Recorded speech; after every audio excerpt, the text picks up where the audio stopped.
Dawood Ibrahim, India का most wanted Dawood Ibrahim, और साथ ही साथ 2011 में एफबीआई लिस्ट के मुताबिक दुनिया के तीसरे नंबर पे most wanted terrorist Dawood Ibrahim, जो कि कराची में खबरों के मुताबिक मौजूद था, उसे किसी अननोन पर्सन ने जहर दे दिया है। दाऊद इब्राहिम को आपने रखा हुआ है, उसामा बिन लादेन को आप रखने चाह रहे हो। आप क्या इमेज फेस कर रहे हो? सिर्फ एफएटीएफ की बात नहीं, दुनिया में क्या इमेज आप पेश करना चाह रहे हो? यही खौफ हमें मरवा देगा। जैसे किसी बुजुर्गों ने कहा कि तुमने जंग से बचने के लिए जिल्लत का रास्ता इख्तियार किया, तुम्हारे नसीब में जिल्लत भी है और जंग भी। अब पाकिस्तानी चाहें या ना चाहें, आपको गज़वा हिंद में भारत के खिलाफ जाना पड़ेगा।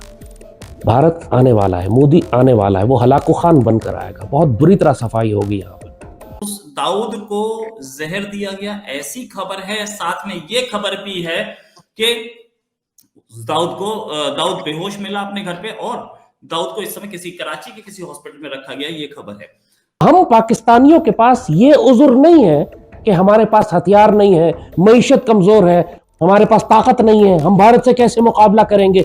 ये उज़ुर हम नहीं दे सकते। हम लोग बेसब्रे लोग हैं, हम लोग अल्लाह से शिकवा और शिकायत करने वाले लोग हैं। हम लोग ज़हनी और रूहानी तौर पर जंग के लिए तैयार नहीं है, चाहे हमारे पास असलहा भी हो और एटमी ताकतें भी हो, लेकिन हम ज़हनी और रूहानी तौर पर खौफजदा लोग हैं। अमेरिकन आपको बोल रहे हैं कि साहब आप पाकिस्तानियों को पकड़ो, उनसे बात करो यार, थोड़ा सीधा करो, नहीं तो ये चाइनीज के पास चले जाएंगे, मैं इतना ही कर सकता हूँ। तो आपने बोला ठीक है मैं करता हूँ कुछ, but I want these guys finished. Could be possible. So unknown gunman का जो सिनेरियो है वो उस तरफ से आ सकता है। लेकर जो भी डॉसियर सौंपे गए, दाऊद इब्राहिम को लेकर जो भी जानकारियां सौंपी गई, जितेंद्र मेरे सहयोगी ने अभी पूरी जानकारी दी। मुकीम साहब, सवाल इस चीज को लेकर है कि आखिर दुनिया के सबसे ज्यादा मोस्ट वांटेड आतंकी, यूएन सैंक्शन्ड आतंकी पाकिस्तान में क्यों रहते हैं? यार आप दिखाएं तो तब ना, कौन सा आतंकी रह रहा है वहां पे? ओहो, मसूद अजहर वहां नहीं रहता, हाफिज सईद वहां नहीं रहता, सैयद सलाउद्दीन कश्मीर से भागकर वहां नहीं रहता, ये सब प्रोस्क्राइब्ड टेररिस्ट हैं। ये आपकी, देखें ये आपकी स्टोरी है। अच्छा, आपकी नजर में नहीं है? मुकीम साहब आज कह दीजिए कि आज हाफिज सईद, मसूद अजहर, सैयद सलाउद्दीन, ये आपकी नजर में आतंकी नहीं है? भाई वो पाकिस्तान की जेल में हैं, और अब क्या उनके क्या मुर्दा खराब करना है आपने उनका?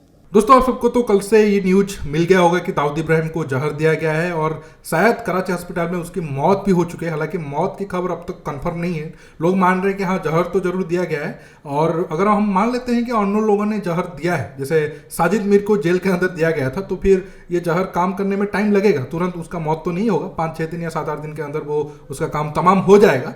और ऐसे जो इंटेलिजेंस बेस्ड ऑपरेशन होता है या फिर ऐसे खुफिया ऑपरेशन ऐसा ही काम करता है, स्लो पॉइजन दिया जाता है। कुछ कहानी मैं आपको आखिर में बताऊंगा। लेकिन अब दाऊद इब्राहिम की कहानी आने के बाद पाकिस्तान के अंदर जिहादी का हालत, जितने जिहादी है उनका हालत तो काफ़ी ख़राब है ही है। साथ में भारत में भी बहुत सारे लोग एक तरीके से मातम बना रहे हैं, जैसे कि उनके पिताजी मर गए हों। और ये खबर, जैसे मैंने आपको कहा, ये कंफर्म तो कभी होगा नहीं, क्योंकि पाकिस्तान तो कभी ऑफिशियली माना नहीं कि दाऊद इब्राहिम उनके पास है। अगर सच में मर गया होगा तो वो उनको छिपाकर दफना देंगे और ये खबर कभी बाहर आने नहीं देंगे। कुछ महीने या कुछ साल के बाद शायद पता चले। दोस्तों अब आप पाकिस्तान मीडिया में जो भी डिस्कशन हो रहा है एंजॉय करिए। मैं मिलूंगा आप सबसे वीडियो के आखिर में, और आप सबसे रिक्वेस्ट है ये वीडियो को ज़्यादा से ज़्यादा लाइक शेयर करना बिल्कुल मत भूलिएगा। कि दाऊद इब्राहिम को किसी ने जहर दे दिया है, और कुछ ख़बरें ये भी कह रही हैं कि शायद वो शदीद बीमार हैं, हॉस्पिटलाइज हैं। पाकिस्तान से इस बात की कंफर्मेशन मिलना करीब नामुमकिन है कि वो पाकिस्तान में भी रहते थे। अगरचे भारत के टीवी चैनल्स भी इस बात की कई बार तस्दीक कर चुके हैं कि वो पाकिस्तान में रहते हैं। भारत के टीवी चैनल्स को छोड़िए, कराची के कई शहरी जो कनाडा के शहरी भी हैं, वो मुझे ज़ाती तौर पर और यहाँ की टोरंटो की महफिलों में बता चुके हैं कि उनकी मुलाकात दाऊद इब्राहिम से हुई थी। लिहाजा दाऊद इब्राहिम जो भारत और अमेरिका दोनों को बेहद वक्त मतलूब हैं, वो किसी सीक्रेसी का शिकार नहीं इन टर्म्स के वो कराची में रहते थे। ये बात सभी जानते हैं, मगर कहने को कोई तैयार नहीं। अब देखते हैं कि ये खबर कितनी सच्ची साबित होती है। तो प्रॉब्लम इज पाकिस्तानी तो कभी एक्नॉलेज करते ही नहीं थे कि यहां पर बैठा है। तो अगर ये एक्नॉलेज नहीं करते थे तो कैसे बोलेंगे क्या? ये बड़ा पंगा है। So confirmation of this incident will become a problem. It's going to become a big problem unless and until Pakistan के अंदर से कुछ आवाजें बाहर निकले जो बोले कि साहब ये तो थैंक यू हो गया है इसका काम। That is the only way that you will get some confirmation and आपको पता चलेगा कि कुछ गड़बड़ हुई है। लेकिन बहुत घरों के अंदर आज मातम मन रहा होगा, स्पेशली जो पता ही है आपको मैं किन किन घरों की बात कर रहा हूँ। कुछ भारत में भी हैं, कुछ बाहर भी हैं, जिनके घरों में मातम मन रहा होगा कि साहब ऐसा है, ये तो हमारा प्रोवाइडर था, ये तो गया। निज्जर की जो चीज हुई थी is the same thing, he is a drug gang. अब वो एक ड्रग गैंग दूसरे ड्रग गैंग के साथ कुछ गड़बड़ हुई है वहां पर, ठक ठक ठक finished. So this is what I wanted to say about Dawood Ibrahim. मेरे हिसाब से, and I am saying this again, he is done. ठीक है, वो ऑब्वियसली अभी तक नहीं हुआ है उसका काम खत्म, क्योंकि ये पॉइजन जो भी है, अगर वो साजिद मीर वाला सेम पॉइजन है, वो थोड़ा टाइम लगता है। ठीक है, it takes time to kind of set in, but once it sets in, I think he will be gone. उस वक्त आप ये उज़्र नहीं पेश कर सकेंगे कि हम कमज़ोर हैं, हम कैसे जंग करें, हमारी तो मईशत ठीक नहीं है।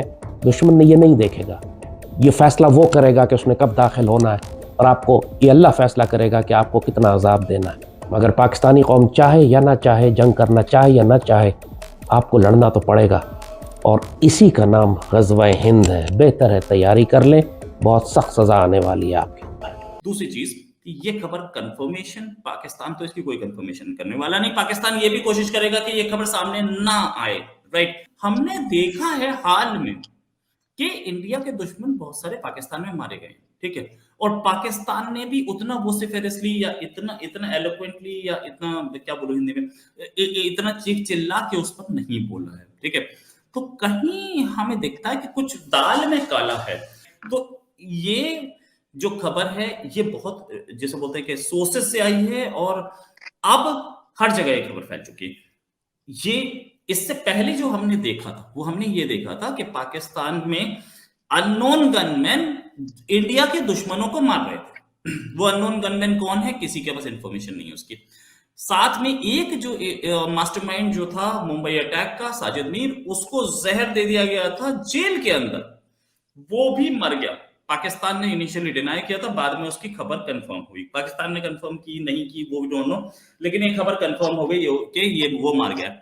ये सारी चीजें आप सोचिए कि क्या कोरिलेटेड नहीं है, इंडिया के दुश्मन एक एक करके कैसे मर रहे हैं, ये भी उसमें था। ये दाऊद इब्राहिम अब जैसे बोलते हैं कि टारगेट पे तो था, नो डाउट अबाउट इट। कितनों के टारगेट पे था हमें नहीं पता। घर के अंदर घुस के कैसे मारा गया, तो जब जेल में जहर दिया जा सकता है तो घर के अंदर भी जहर दिया जा सकता है।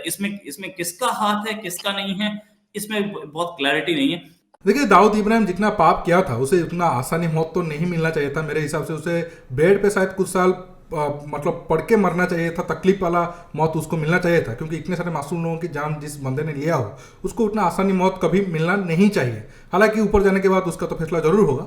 जैसे मैंने कहा था कि जो इंटेलिजेंस बेस्ड ऑपरेशन होता है, ऐसा नहीं कि कोई आया उसके घर के अंदर जहर देकर उसके खाने में चला गया और उसे तुरंत खाया तो उसका मौत हो गया, ऐसा नहीं होता है। स्लो पॉइजन दिया जाता है, और ऐसा, मतलब एक एग्जाम्पल दे रहा हूँ, मोसाद का ऑपरेशन। मोसाद नाम मुझे याद नहीं है, बस मैं आपको जो स्टोरी है उसको मेन पॉइंट रख रहा हूँ। मोसाद को मारना था एक पैलेस्टीन बेस्ड टेररिस्ट ऑर्गेनाइजेशन जो उनके देश में नहीं था, वो और एक कंट्री में था और हाई सिक्योरिटी में था। तो मोसाद वालों ने क्या किया कि वो जो टेररिस्ट इंसान था उसके घर में जो काम कर रहा था नौकर, उससे पकड़ा, उसके हाथ में एक जो टूथपेस्ट होता है उसको दिया और उसके अंदर पॉइजन डाल दिया।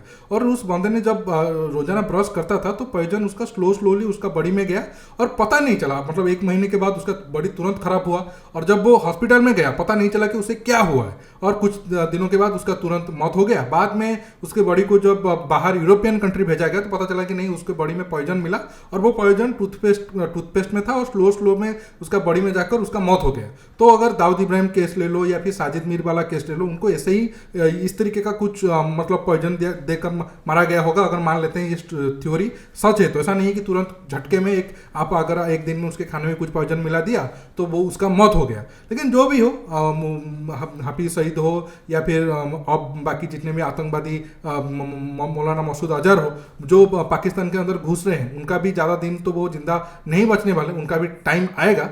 लेकिन दाऊद इब्राहिम वाला खबर अगर कंफर्म हम कुछ सोर्स से पता चल जाए तो ज़्यादा आसानी होता। लेकिन जैसे मैंने कहा कि पाकिस्तान तो उतना आसानी में ये सारे बातें नहीं बताएगा।